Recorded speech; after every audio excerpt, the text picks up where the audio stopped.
नर्मदे हर बाबा। नर्मदे हर। दादा गुरु के साथ परिक्रमा में आपका अनुभव कैसा रहा? अनुभव दादा गुरु के परिक्रमा के इसमें बहुत अच्छा रहा।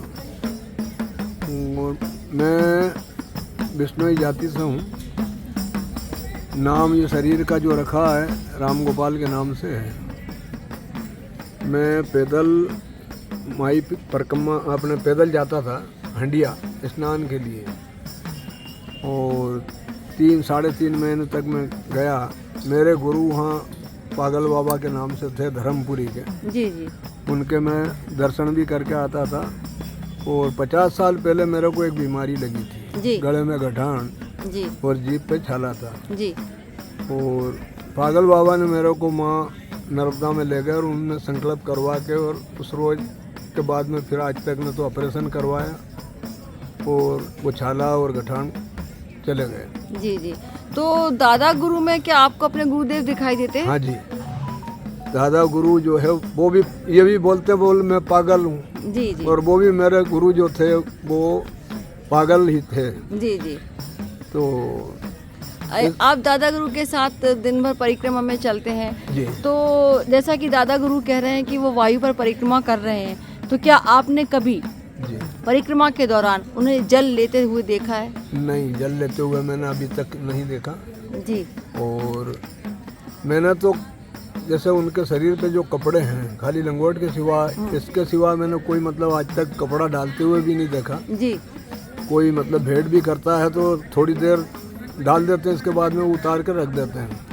खाने पीने का और ये तो बहुत हवा की जो कहते हैं वो हवा, मेरे को तो एकदम ईश्वर रूप में उनका दर्शन होता है। जी।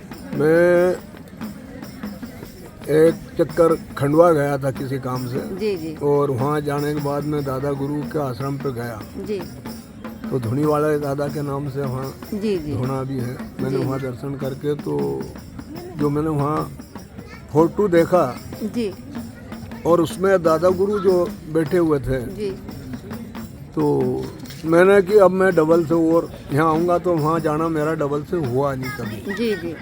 और दादा गुरु को मैं शुरू से अच्छा मानता हूँ, ईश्वर रूप में ही मानता हूँ। दादा गुरु को आपके भजन में बहुत आनंद आता है, इस बारे में आप क्या कहेंगे? दादा गुरु के भजन में आनंद आता है तो मेरे को क्या है कि दादा गुरु जो है वो मेरे भगवान हैं। और मैंने जिस रोज़ परिक्रमा के लिए मैं मेरे भाई से मिलने गया था, वो काका का लड़का है, परिक्रमा के लिए तैयार हो रहे थे, तो मैंने कहा मैं मिल के आऊँ, दर्शन करके आऊँगा। जी जी। तो जब मैं गया उनने बोला कि बोले परिक्रमा चल रहा है भैया, तो मैंने मना बोल दिया। मैंने क्या यार नहीं, तो बोले दादा गुरु जा रहे हैं। जी जी।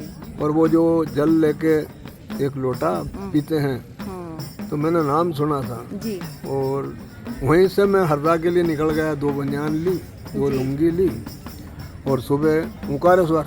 जी जी जी। तो वहाँ जब मैंने देखा तो दादा गुरु जो खंडवा में फोटो में देखा था जी, उसी मुद्रा में मेरे को बैठे हुए दिखे। वही मुद्रा तो में मैंने सोच लिया कि मेरे भगवान आज। और दादा गुरु कई बार आपके बारे में चर्चा करते हैं कि आपने 500 हाँ गौवंश को संरक्षित किया है, इस बारे में आप बताइए। मैं एक समय राजस्थान गया था, चूरू जिले में जी बड़ी धाम आश्रम है। जी। वहाँ कृपाचार्य के मुखारविंद से भागवत सुनने का अवसर मिला मेरे को। जी तो उस रोज़ क्या हुआ, पानी आ गया था, बरसात हुई। जी। तो महाराज ने उनने बोला कि बोले गौशाला में एक कमरा है उसमें चले जाओ। तो 10 रोज़ वहाँ रुकने से मेरे हृदय में ये हुआ कि गऊ की सेवा से कोई अच्छा काम नहीं है। जी जी। तो घर आने के बाद में मैंने 11 भैंस थी, जी वो सब बेच दी जी। और 2 गाय घर के लिए ली मैंने। जी जी। और इसके बाद गौशाला का काम शुरू हो गया। जी तो 2012 में गौशाला खुली जी। और 5 साल मैंने चला के फिर समाज को सुपुर्द कर दी, भैया अब इसको चलाओ। यदि आपको फिर से दादा गुरु के साथ परिक्रमा करने का अवसर मिला तो आप करेंगे? जी, परिक्रमा करने का ये शरीर ने अगर साथ दिया जी भाई, तो मेरा तो ये है कि मेरे गुरु और बहुत लेट मिले, बहुत पहले मिलना था, ये तो क्या बीत गई। लेकिन दादा गुरु का प्रेम आपकी पर बहुत बहुत बरसता है। बहुत बहुत मेरे को श्री चरणों के दर्शन हो गए, जी मैं धन्य हो गया। जी, नर्मदे हर। नर्मदे हर।